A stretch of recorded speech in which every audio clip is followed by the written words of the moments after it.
Troisième rencontre avec David Moux.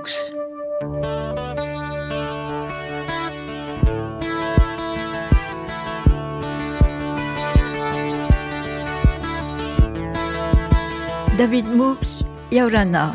Et Yorana Michel. Pour la deuxième fois, tu pars aux Antilles, à Marie-Galante, car tu as sympathisé avec un fabricant de rhum qui t'a aidé de ses conseils. Et celui-ci, en échange, te fait une demande surprenante, inattendue. Il m'a reçu, voilà, on fait comme ça. Un jour, il me dit « Ah, David, quand j'ai été à Tahiti, j'ai entendu qu'on fait le fou tahitien dans le sol. Est-ce que tu le sais le faire ?»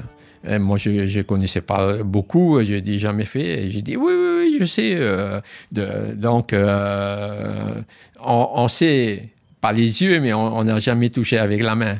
Donc, on a fait comme j'ai vu. Donc, on était chercher les cailloux. Tu as fait un haïma. Ah, voilà, des cailloux avec des trous, là. Oui. Mais ça n'existait pas, ces cailloux-là, à Guadeloupe ni à Marie-Galante. Marie-Galante, c'était un atoll qui s'est relevé. Donc, c'est des coraux. Donc, j'ai dit, non, je n'ai pas trouvé de cailloux pour faire le fou tahitien. Mais il m'a dit, quand il m'a regardé, il a dit, ah, et le tas de briques qu'eux, ils font refaire le four. Hein. Donc, les briques qui sont cassées, ils le mettent de côté, quoi. Et les briques, ça ne conviendrait pas. Il a dit, si, c'est encore mieux. On a fait avec des briques de réfractaires, donc ça retient encore plus le chaud. Hein. Donc, il dit, on va aller chercher un cochon. Je dis, il faut un cochon. Quand il m'a dit, on va aller chercher le cochon, donc on était voir un agriculteur, et un cochon, il était maigre. C'est un cochon sauvage, quoi. C'est pas comme chez nous, les cochons sont bien potelés. Je dis, jamais je vais pouvoir l'attendrir au four, quoi. Mais on a fait quand même. On a fait le four avec du bois de miro pour chauffer. Parce que le miro, pour eux, c'est du bois à jeter, quoi. Oui. C'est pas du bois précieux. Non, c'est pas du bois précieux. On a fait le four, on a macéré le cochon le soir avec du rhum, du poivre, du kikoman, parce que Marie-Galante, il n'y a pas de Chinois, il n'y a pas de magasin chinois, il n'y a que des locaux. Et on a macéré quand même avec ce qu'on a. Et le lendemain matin, ils vont à la messe. On a brûlé le four à partir de 5 heures, donc c'était tout chaud. Donc, avec des feuilles de bananier, on a mis comme ici. Et on a mis le cochon dessus et tout ça. Après, on a couvert avec les feuilles, avec des sacs de jute, j'ai pas trouvé de plastique. C'est avec des sacs de jute qu'on avait fait. Et on a recouvert avec du sable. Et il partait faire la messe jusqu'à midi, quoi. Et entre-temps, j'ai dit, un mat Tahiti sans le poisson cru, c'est pas tout à fait un mat Tahiti, quoi. Et on est parti sur le chef-lieu et il y a des pêcheurs, mais c'est pas des grands pêcheurs. Il y a pas thon, ni bonite, ni mémé. Mais ils vendent comme des atourés, des petits poissons, parce que les gens de là-bas ne mangent pas de poissons. Hein. Ils prennent 1 ou 2 poissons, c'est tout, quoi. Et le gars, il avait une trentaine de poissons, il attendait que les clients viennent acheter. Et il nous voyait venir, « Ah, combien de poissons tu veux ?» Je lui dis, « Ah, je prends tout. » Il nous regardait d'un œil, pour des touristes qui viennent, qui prennent tout le poisson, c'est pas possible. Mais il m'a vendu et on a été à la maison et on dit, les Français, c'est des béquets. Hein, tous les grands destillateurs de là-bas, c'est des béquets. C'est des blancs, c'est comme les popas, quoi, comme ici. Et j'ai dit, ils vont pas sucer les arêtes parce que c'est pas comme les Tahitiens. Il faut qu'on met en tranche, en filet. En filet, oui. En filet. Et on a macéré un petit peu. Il y a du citron. On a fait comme à la chinoise, comme nous, on le fait. On met au frigo, tout ça. Et après, j'ai dit à ma femme, à Hélène, il n'y a pas de lait de coco, comment on va faire? Eux, ils ne savent pas comment on fait le lait de coco. Le lait de coco, ça n'existe pas chez eux. Pourtant, il y a des cocotiers. Il y a beaucoup de cocotiers, mais ils ne boivent pas le lait de coco. Il n'y a pas la râpe non plus. Hein. Et j'ai dit, comment on va faire? Et j'ai trouvé une planche et j'ai trouvé deux grandes fourchettes bien costauds. J'ai attaché et j'ai râpé le coco pour faire du lait de coco. Pour faire du lait de coco, quoi. Et on a réussi. Et à midi, quand ils sont rentrés, on a ouvert le four et c'était le suspense. Hein. C'est incroyable, le suspense. On ne sait pas si c'est cuit ou c'est pas cuit. Si c'est pas cuit, c'est quel désastre, quoi, pour moi. Mais quand on a ouvert, c'était bien doré. Quand on a tiré une des pattes, ça a détaché. J'ai dit, OK, c'est fini. C'est cuit, c'est réussi. Donc, c'est le premier haïma tahitien, c'est toi qui l'as fait à Marie-Galante. À Marie-Galante, voilà, c'est le premier. Après, on a découpé, on a bien placé le cochon et on a mis de côté. Après, on a servi le poisson cru à la chinoise, bien frais, comme il faisait chaud là-bas. On servit, les gens, ils n'ont jamais mangé le poisson cru. Donc, ils testaient avec un morceau d'abord si c'est bon, quoi. Parce que le poisson cru, c'est cru, quoi. Ils ne savent pas que c'est mariné, quoi, avec le citron. Non, ils goûtent, c'est bon. Et tous les 30 poissons, tout le monde a tout mangé. Il n'y a plus un restant. Donc, ils ont aimé le poisson cru. C'est fin, quoi, c'est frais, en plus. Après qu'on a présenté le cochon, avec bien coupé le cochon, avec du lait de coco. Là, ça a été le succès. C'était succès incroyable. Il n'y avait pas de hourou? Le hourou, c'était pas la saison. C'était pas la saison, parce qu'il y a des saisons là-bas, hein, donc il n'y a pas de saison. Il y a un peu de banane, mais on n'a pas fait vraiment le poé. On ne sait pas tellement faire le poé, donc on avait fait avec je crois que c'est des patates douces. On avait fait avec les patates douces. Et après, quand ils ont fini de manger, ils ont dit c'est bon. Après, on a servi le café avec du lait de coco. Ils n'ont jamais goûté avec du lait de coco. Le parfum du lait de coco, ça remonte. Hein, et je suppose qu'il y avait des petits punchs aussi de temps en temps. Là, ils n'ont pas eu le petit punch, c'est normal qu'ils ont le petit punch. Mais nous, on n'est pas habitués à le petit punch parce que le petit punch, c'est du 50-55 degrés avec très peu de sirop et un peu de citron vert. Et là, 2-3 gorgées, tu es KO. Hein, Eux, ils sont habitués à boire très, très fort. Enfin, tu as pu récupérer quand même suffisamment de renseignements pour pouvoir te lancer. Et là, avec le vin, tout ça, tout le monde était heureux. Ils ont mangé du bon mât. Et celui qui me reçoit, il dit... Ah, David, si jamais tu as des problèmes avec le rhum, tu me dis, tu m'envoies un fax, je te réponds tout. Après, je dis, comment on fait ce plat-là? On lui donne les recettes. Donc, on fait échange de recettes de rhum avec des recettes de petits cochons. Donc, c'est pour ça que c'est parti avec l'échange. Oui, avec un partage et un partage de trucs. Ça y est. Belle île en mer, Marie-Galante, Saint-Vincent, moi Singapour, c'est Mour, c'est lent. Vous, c'est l'eau qui vous sépare et vous laisse à part, moi des souvenirs d'enfance.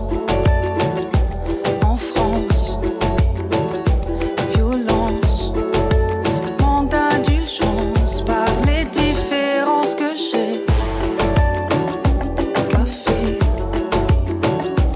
léger, pour les mélanger, séparer petit enfant. Tout comme vous, je connais ce sentiment de solitude et d'isolement. Tahiti est ton ouf et noir, héritier des Iaputo et Marama.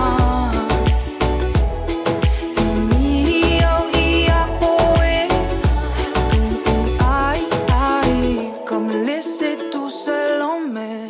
Donc tu reviens à Tahiti et tu te dis, je vais me lancer. Voilà, je me suis Alors, comment as-tu trouvé un alambic? Comment as-tu trouvé le matériel? Parce que pour faire du rhum, il faut du matériel. Oui, j'ai été à Atimono et il y avait des cuves en cuivre qu'ils ont laissé rester par terre. Personne n'en voulait. J'ai pris et j'ai fait souder par la DCAN. C'est un truc... DCAN, c'est la direction des navals de l'armée. Donc, on pouvait aller, mais en payant le travail. Donc, c'est eux qui ont tout soudé. Je lui ai dit comment il faut faire, tout ça, et ils ont fait. Donc, c'est avec cet alambic artisanal qu'on a fait, on a sorti les premiers rhums. Et tu as fait ça à Saint-Amélie? Voilà, je fais à Saint-Amélie parce que on n'avait pas encore, on pouvait pas tellement s'implanter à Papara, quoi.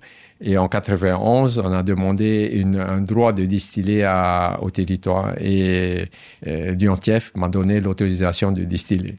Alors tu étais à la fois clandestin parce que tu n'avais pas l'autorisation de monter ta première distillerie. Et quand tu l'as fait, ça marchait. Donc tu as demandé l'autorisation et tu pouvais après t'implanter à Papara.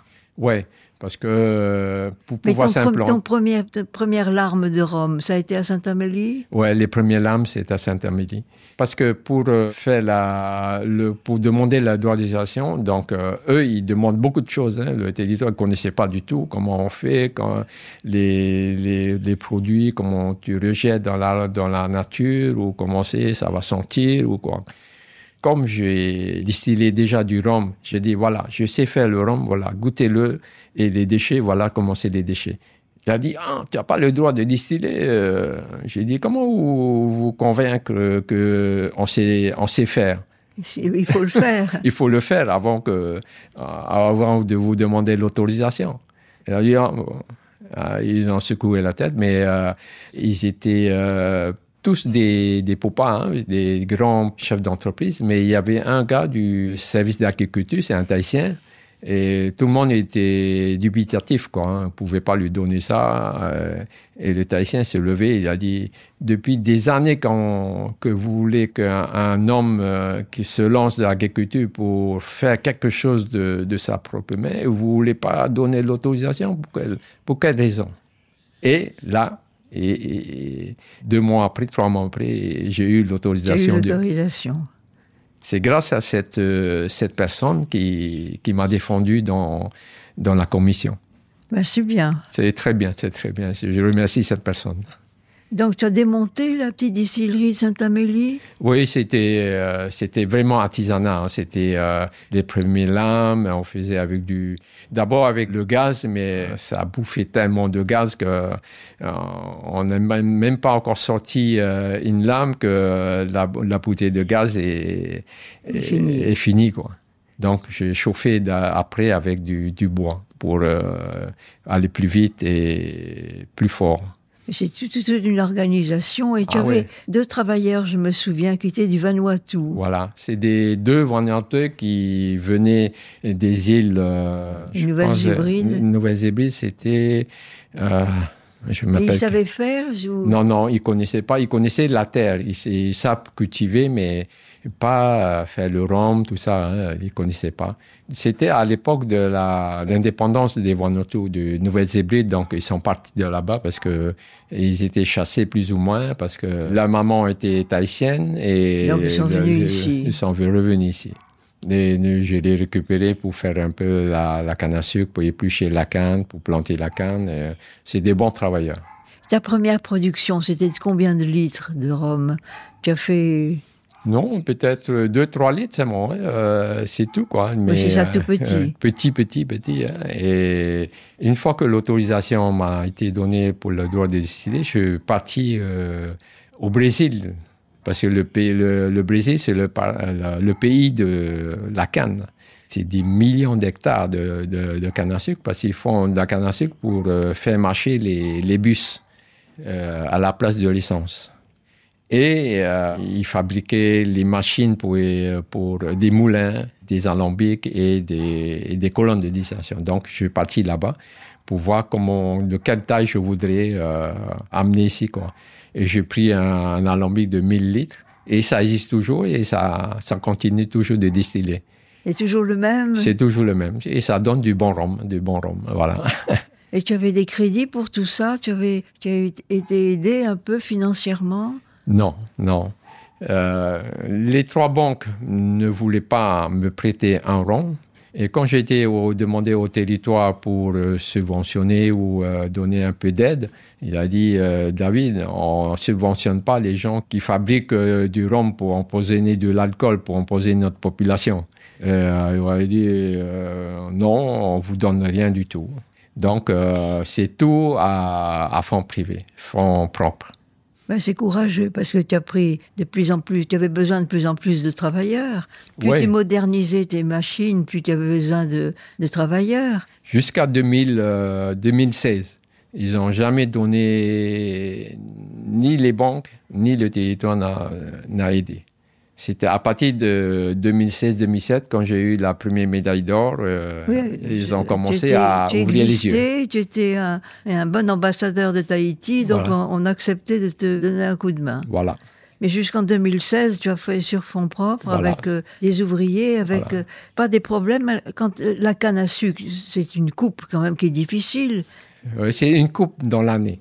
Donc, il y a des abeilles, des guêpes et tout ça, mais... Et puis la canne tranche, elle coupe. Hein, donc, ils sont habillés comme il faut, mais c'est fait chaud. Hein. Oui, c'est... Donc, on s'habitue. Les gens prennent l'habitude de travailler. Et combien de temps tu as mis pour arriver à le commercialiser, à en faire suffisamment, en disant maintenant je le mets sur le marché? Au début, tous les grands magasins, Carrefour, non, c'était Intermarché peut-être, hein, je ne me rappelle plus. Et ils n'acceptaient pas mon rhum parce que je pas vous n'êtes pas connu, on ne va pas mettre quelque chose qui n'est pas connu. Mais après, c'était un copain du Super U, Hyper U. Il m'a dit amène ton rhum, c'est moi qui va placer ton rhum, on va le vendre. Et d'un coup, le rhum est parti comme des petits pains, quoi. Et les gens sont curieux de voir le rhum de Tahiti. Donc, ils achetaient pour voir comment c'est. Et petit à petit, ça a bien marché. Et Intermarché, tout ça, ils ont vu que ça a marché le côté. Il m'a appelé, on ne peut pas venir nous amener quelques bouteilles pour vendre chez eux, quoi. Et c'est ainsi qu'on a pu rentrer dans les supermarchés. Et qui a trouvé le nom Tamouré Rhum? Tamouré, c'était un copain de travail. Il est décédé, c'est Brando. Et c'est un homme qui aime bien faire la fête. Il boit beaucoup de rhum. Et j'ai dit, Brando, est-ce que tu peux me trouver un nom pour mon rhum? Il a cherché pendant 2-3 jours. Il a dit, David, j'ai trouvé le nom. C'est Tamouré.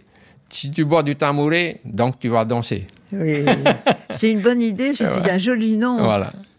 Et là, on a trouvé ce nom-là et on a adopté ce nom-là. Et je remercie à ce monsieur. À partir de là, tu as essayé de diversifier ta production. Tu en as fait du Tamouré parfumé différemment. Comment tu fais? Tu distilles un extrait de jus de fruits? Non. Le rhum arrangé, c'est le rhum qui est distillé. Ça sert à macérer les fruits. Par exemple, la passion, on le dégraine et on enlève la graine du jus et on fait macérer ce jus-là dans du rhum. Il y a des doses à respecter, quoi, hein, pour qu'il y ait un bon goût, qu'il n'y ait pas trop de passion, trop de rhum. Il faut que c'est agréable au palais. Ça, tu as appris sur le tas, tu as appris ou... Non, j'ai appris sur le tas. C'est pas les gens qui m'ont donné la recette. C'est nous-mêmes qui avons inventé ces parfums. Et le rhum qu'on a eu 2 fois la médaille d'or, c'est le rhum orange. L'orange, c'est les oranges de Tamanu et qu'on achetait au porteur. On épluchait toute la peau, on laissait sécher et on le fait macérer dans le rhum. Donc, c'était un bon goût de cette... C'est la peau qu'on fait macérer? C'est la peau qu'on fait macérer. Le zeste. Le zeste séché. Et c'était un très bon goût. Hein, et ça, c'est une idée de toi, une invention? Oui, c'est une invention de moi. Et tous les autres, avec l'ananas, avec le gingembre, et la vanille. On a 5 parfums pour l'instant, mais on va trouver d'autres. Et on parle toujours d'un rhum qui a vieilli. Tu as des cuves pour faire vieillir ton rhum? Oui, on a fait venir 72 fûts de Tennessee, de Jack Daniels. Donc, on a des fûts de chêne de Jack Daniels pour vieillir le rhum. Là, on a sorti un rhum de 15 ans d'âge. C'est cuvée Hélène, c'est le nom de ma femme. Et il fait 55 degrés. Et la cuvée de David, c'est un assemblage, un blend de 3 rhums. Il y a 7 ans, 10 ans et 12 ans, je pense. Et c'est mon fils qui fait les assemblages. Comme il a été faire les stages à Cognac, donc il connaissait le système, comment on fait, quoi. Donc, c'est lui qui a le palais pour le faire le rhum, le blend, quoi, l'assemblage. Et il faut que les fûts soient en chêne, je crois. Ah oui, le fût, il faut qu'il soit en chêne. Parce que le rhum qui sort, c'est toujours blanc, hein, c'est transparent. C'est lui qui dit que c'est marron, c'est un grand menteur. Et le rhum, soit pour qu'il devienne brun, soit on mélange avec du caramel. On fait du caramel, on fait brunir le rhum. Soit on le fait vieillir dans des fûts de chêne. Et le chêne, il y a un tanin qui sort pour brunir le rhum. Et quand on fait vieillir le rhum, il y a une partie qui part, c'est la part des anges aujourd'hui. Ici, entre 5 et 10% par année que ça s'enlève, c'est les anges qui boivent. Hein. Donc, au bout de 3-4 ans, il a baissé de beaucoup, hein, de 40% déjà du tonneau. Donc, on ne peut pas mettre du rhum blanc dedans, du rhum jeune. Il faut qu'on mette le même rhum pour remplir la même série de fûts. Donc, si on mettait un rhum 0 année dans du rhum, dans des fûts qui a déjà 5 ans, ça devient 0. Ça devient oui, 0. On ne peut pas faire de mélange. On peut pas tricher avec le mélange. C'est la règle, quoi. C'est la règle de la fabrication. De la fabrication, des règles du rhum. Du rhum, des femmes et de la bière, nom de Dieu. Un accordéon pour valser tant qu'on veut. Du rhum, des femmes, c'est ça qui rend heureux. Que le diable nous emporte, on n'a rien trouvé mieux. Oh, oh, oh, oh, on n'a rien trouvé mieux. Hello, Captain, fais briller tes galons. Et reste bien au chaud quand on gèle sur le pont. Nous c'est notre peine qui nous coule sur le front. Alors tiens bien les rênes, tu connais la chanson. Du rhum, des femmes et de la bière, nom de Dieu. Un accordéon pour valser tant qu'on veut. Du rhum, des femmes, c'est ça qui rend heureux. Que le diable nous emporte, on n'a rien trouvé mieux. Oh, oh, oh, on n'a rien trouvé mieux. Alors, tu as lancé une production originale. Tu as été le premier. Tu as été suivi par d'autres. Il y a de la concurrence maintenant. Oui, il y a beaucoup de concurrence. Mais c'est peut-être parce que c'est peut-être un bien aussi, parce que les grands comme la brasserie de Tahiti, la brasserie du Pacifique, c'est des grandes entreprises. Donc, ils peuvent se permettre de faire beaucoup de choses, de proposer des lois, parce qu'on a fait un syndicat pour le rhum, pour avoir l'AOP du rhum de Tahiti, quoi. Et que vous ayez le label. Ouais, le label de Tahiti, quoi. C'est-à-dire qu'il ne faut pas qu'un pays comme le Vanuatu qui va du rhum, qui va devenir rhum de Tahiti, quoi. On ne peut pas se faire comme ça. Le rhum, c'est Tahiti, c'est notre rhum à nous. Que les autres ne peuvent pas s'intégrer là-dedans. Est-ce que la production est suffisante? Parce que vous êtes maintenant dans les salons, en ce moment c'est le salon de l'agriculture, ça fait déjà des années que vous êtes représenté dans ces salons, et tu as été un des premiers à être invité d'ailleurs à ces salons. Ouais, c'était... Déjà en 2004, on était déjà là-bas, hein, mais après il y avait assez de rhum, donc on est parti... On a présenté quelques rhums là-bas, mais j'ai eu la médaille d'argent avec le coco. Donc, je ne fais plus le coco là. Hein. J'ai eu une médaille d'argent. C'est déjà à l'époque 2004, c'était réputé rhum de Tahiti. Donc, après, on a laissé, pendant un certain temps de vide, qu'on n'a pas été. C'était en 2016 qu'on a été la deuxième fois. Et la deuxième fois, c'était en 2017, on a eu la médaille d'argent aussi pour le rhum d'Orange. Après, l'année suivante, c'est médaille d'or. Et la troisième année, c'est médaille d'or aussi. Donc, c'est 3 années de suite qu'on a eu le... Oui, c'est bien. C'est une belle récompense. C'est une belle récompense. Et les gens ne croyaient pas qu'on pouvait avoir médaille, surtout à la Foire agricole de Paris. C'était tous les Antilles. C'était les Antilles, oui, qui avaient le monopole, d'une certaine façon. Mais quand on a eu médaille d'or, ils nous regardaient d'un autre œil. Mais le gars qui m'a reçu, M. Biel, qui m'a appris à faire le rhum, il a dit « Ah, bravo David, quand j'ai reçu la médaille d'or, comme c'est une assemblée. Hein, on dit, voilà, telle entreprise a médaille d'or, médaille d'argent. Quand j'ai eu une médaille d'or, il a crié « Ah, bravo David, bien bravo !» Tout le monde se retourne. Tahiti a une médaille d'or, c'est pas normal, quoi. Et qu'un gars de chez eux qui dit bravo, ça...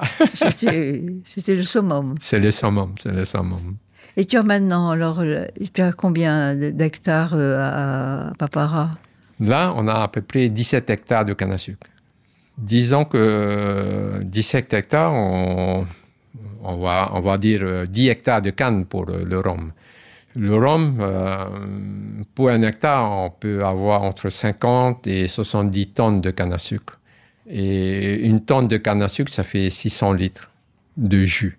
Donc, le jus, il faut compter 5% pour avoir 5 litres de rhum pour 100 litres de jus. Alors, tu as comme machine, on ne coupe plus à la main. Maintenant, c'est une machine qui coupe la canne. Ouais. Oui, c'est pour le jus de canne à sucre, on coupe toujours la main, on épluche toujours à la main. Toujours à la main. À la main. Parce que les cannes, des fois, ils sont mangés par les rats, ou on ne sait pas où il y a les saletés, donc on épluche, on les lave. Donc, il n'y a pas la leptospirose qui peut arriver sur la canne. Depuis 40 ans qu'on le fait, donc il n'y a pas eu encore une personne qui a eu la leptospirose en buvant du jus de canne. Donc, on épluchait, parce que le gars, quand il épluche, il voit que dès que c'est abîmé, il jette ou il coupe carrément. Donc, on épluche, après, on trempe dans l'eau. Donc, la canne à sucre... Une partie est coupée à la main pour la canne à sucre. Et pour le jus, est toujours coupée à la main et épluchée à la main. Et je vois de temps en temps des sacs de ces feuilles qui ont été coupées, de ces tiges qui ont été coupées. Ça sert à quoi? Vous le vendez comme engrais? Vous le donnez? Non, la plupart du temps, on met comme paillage. Comme on a planté des citronniers, des pamplemoussiers, des orangers, on met du cacapo au pied, là où il est tombant des feuilles. Il ne faut pas le mettre au pied. Parce que si on met trop au pied, il y a trop d'humidité, ça pourrit un peu le pied. Donc, il ne faut pas mettre sur les pieds. Autour, mais pas tout à fait contre le... Il faut laisser peut-être un espace, un rayon de 30 cm ou 20 cm pour que ça ne touche pas tout. Alors j'imagine que tu transportes ce paillage à Papeari où tu as une exploitation plutôt d'arbres fruitiers que de cannes. Oui, on a du citronnier, des pamplemoussiers, des orangers, de goyaviers, et qu'est-ce qu'il y a encore, du gingembre et tous les trucs qu'on plante pour notre jus, quoi, et du curcuma. Alors la canne qui est coupée à la main, c'est pour le jus, et la canne pour le rhum est coupée avec une machine. Oui, c'est une machine que tu as fait venir là aussi. Oui, c'est une machine c'est une moissonneuse de canne, c'est une récolteuse de canne. Cette machine, c'est extraordinaire. Hein. Il coupe, il enlève les feuilles, il débite en petits morceaux.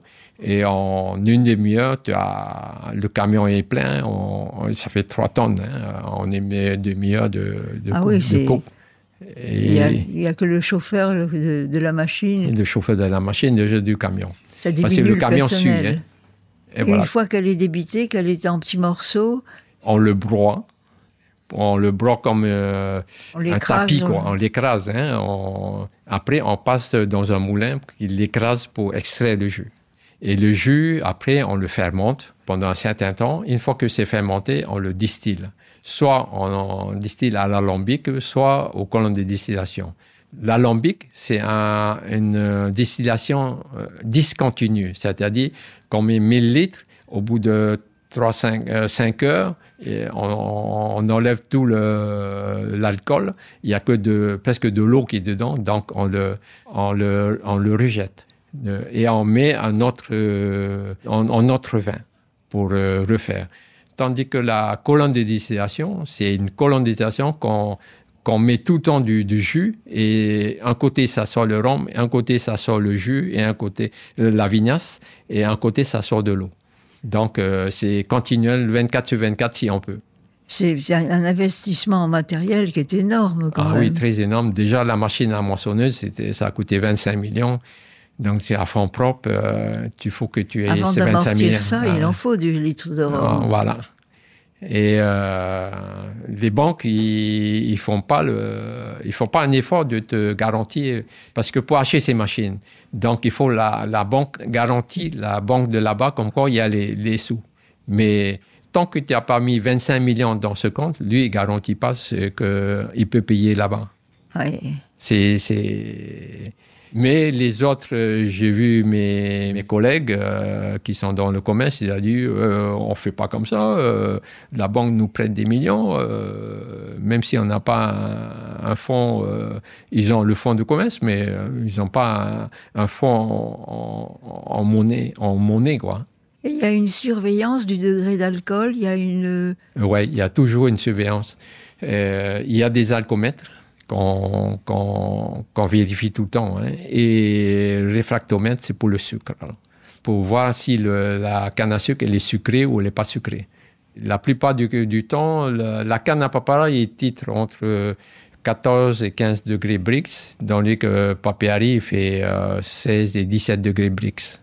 Oui, c'est surveillé, c'est contrôlé. C'est contrôlé. C'est avec ça qu'on sait combien de rhum qu'on peut tirer. Et là, maintenant, tu produis combien à peu près de rhum? Pour cette année, j'aurai beaucoup. Je pourrais fournir quand même la France, je pense. Oui, ben c'est bien. Ouais. Pas fournir en totalité, mais on a ce qu'il faut. Et oui, petit à petit, on arrive à l'export.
Alors, tu as un autre projet que tu avais déjà eu il y a quelques années. Je me souviens que tu avais espéré, en 97, si ma mémoire est bonne, restaurer la rhomerie à Atimaono, derrière le golfe. Tu avais un projet, tu avais fait venir un architecte, je crois.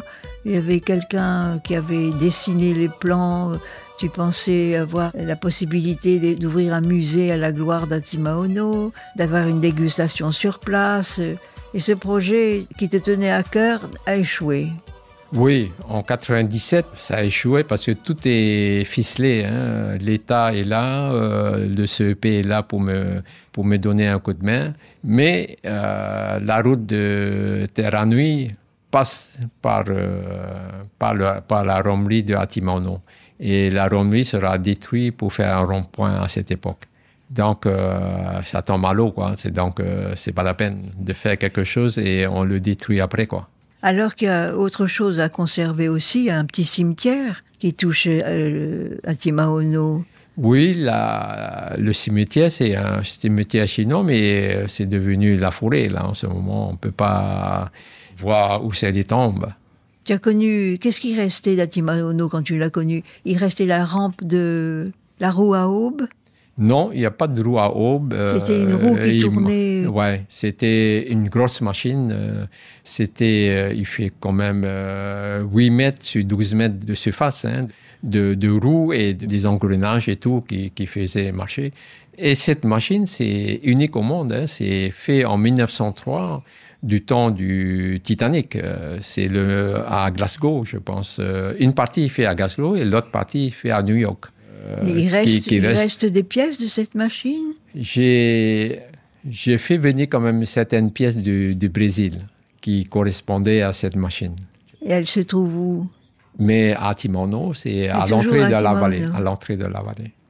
Mais c'est de la bonne fonte. Hein. À cette époque, ils font du bon matériel. On fait à cette époque des machines pour durer. Et maintenant, on fait des machines pour avoir du business. Je me souviens, moi, d'un bâtiment avec une roue qui tournait. Ouais. Et puis, il y avait une rampe avec des cylindres qui étaient le trajet que prenait la canne avant d'être broyée. Ouais. C'était dans la nature, on voyait ça. Et je ne sais pas ce qui reste maintenant. La canne, à cette époque, cette machine broyait dans les 100 000 tonnes de canne. Parce que tout à Atimaono, il y a 1500 hectares de canne à sucre. Donc, cette machine servait à broyer près de 100 000 tonnes de canne à sucre. C'est énorme. C'est énorme. Et pas que à Atimaono, il y a aussi à côté, il y a Papara, des plaines de Papara, ils sont plantés aussi, qu'ils amènent là pour vendre de la canne à sucre, pour broyer. Alors, ce projet en 97 a échoué, mais tu as l'air de penser que tu peux peut-être le relancer. Je veux dire que pour les touristes, ce serait intéressant de voir cette page d'histoire économique de la Polynésie illustrée par une restauration de... Comment tu verrais la chose? C'est peut-être ça trop tôt pour en parler. Ça ne dépend pas de moi, ça dépend de la politique. Ça dépend du gouvernement. Du gouvernement. Si... me demande la concession et me donner un coup de main pour rénover le patrimoine de toutes les communautés, de la communauté tahitienne d'abord, qui a ce terrain qui appartient au territoire et au peuple d'ici, la communauté chinoise qui a fait beaucoup de travaux là-dessus, les Français qui ont fait aussi le déplacement pour faire pour cultiver en canne à sucre, en café, en vanille, en copra, tout ça, c'était la belle époque. C'était un État dans un État. Et il y a le bétail, tout ça, il y a des cochons, et tout partait de là-bas sur la ville pour nourrir la ville. Donc, ce serait bien si on me donne la concession pour refaire marcher cette machine, j'en serais capable. Ce serait bien. Ouais. Et il faut rénover un peu parce que c'est de la fonte qui n'est pas attaquée par la rouille.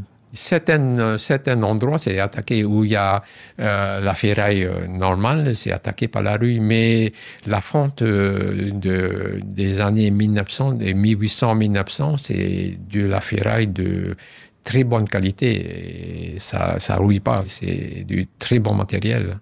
Donc ça serait d'abord une restauration de cette machine, avec une démonstration possible pour des touristes de passage.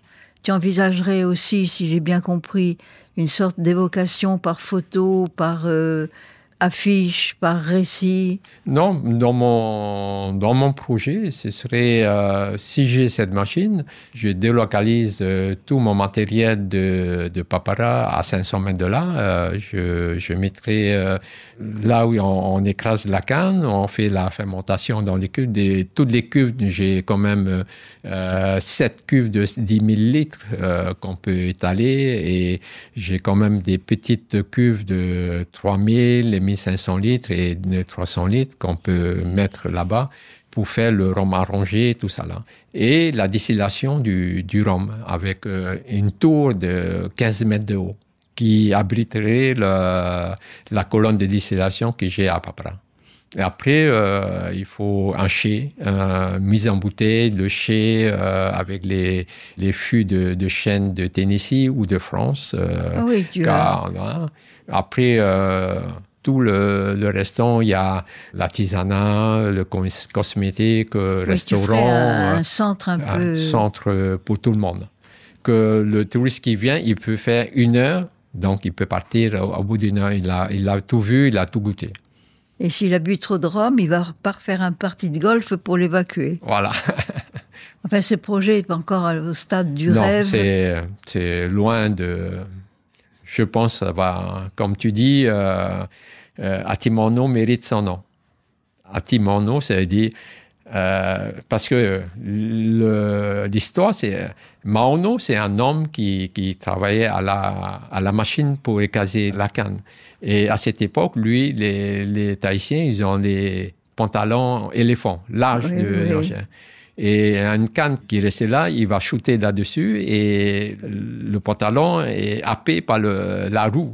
Donc, il est entraîné dans la roue et il est mort en étant écrasé là. Tu vois? Donc, Ati, c'est l'accident de Maono. Oui. Ati ou Maono. C'est une des histoires. Des significations du mot d'Atimaono. Alors, quand tu réfléchis à toute cette vie qui a été la tienne, à cette invention, le jour où tu as vendu ton premier verre de jus de canne, tu pensais pas que tu finirais en vendant des bouteilles de rhum, du rhum parfumé? Non, j'aurais jamais pensé que je suis arrivé au rhum. C'est la force des choses, hein, que petit à petit, on a monté des marches, quoi. Jamais on a pensé qu'on serait sur la table des Français en France. La bouteille, il fait l'honneur, quoi, de Tahiti, c'est sur la table pour l'apéro des Français. Et puis c'est une sorte d'hommage rendu à tes ancêtres qui ont travaillé à Atimaono. C'était une sorte de retour aux sources quand même, un petit peu. Oui, c'est vrai, c'était un retour des coulis.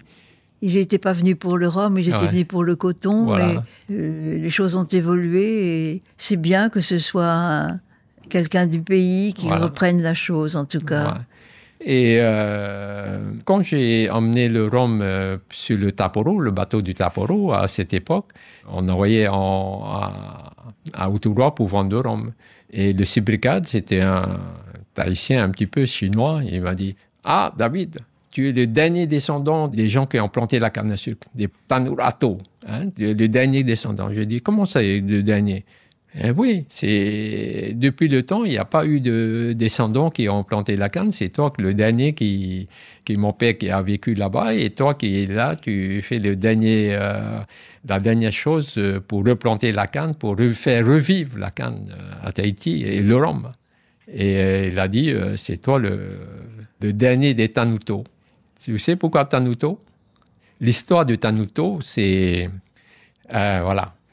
Quand la deuxième vague, en 1920, début du XXe siècle, les Chinois sont arrivés pour planter la canne. C'est des gens ils sont des cheveux longs, la natte et tous les trucs. Et quand le bateau arrive au port, toute la population propriété aille au port voir qui arrive, tout ça. Qui arrivait.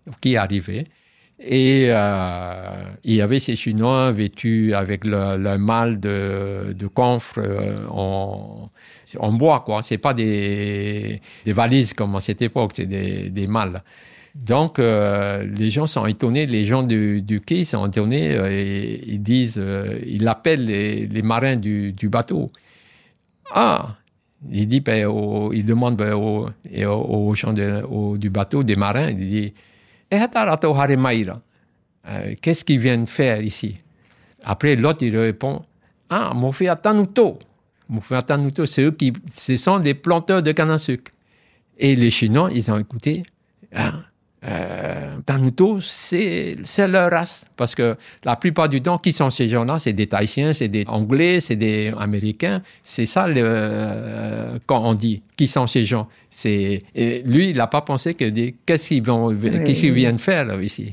Donc, il pensait il dit, qui sont ces gens-là? Lui, il dit, les Chinois, il dit, Tanuto, ça veut dire Chinois chez eux, quoi. Pour eux, c'est eux, quoi. Tanuto, ça veut dire eux. À l'époque, après, quand ils sont partis à Timono, ils ont planté là-bas, ils ont travaillé, ils ont oublié un petit peu l'arrivée. Après, il y a, comme toujours à la cantine, il y a des gens qui attendent le repas et qui se connaissent un petit peu. Les Tahitiens disent « wow, tata Tahiti, tata Tahiti. Et toi? Et toi? Qui tu es ?» Et il dit il sait qu'il y a Ato à la fin, mais il se rappelle plus du nom Tanuto. Il dit wow, Tinito.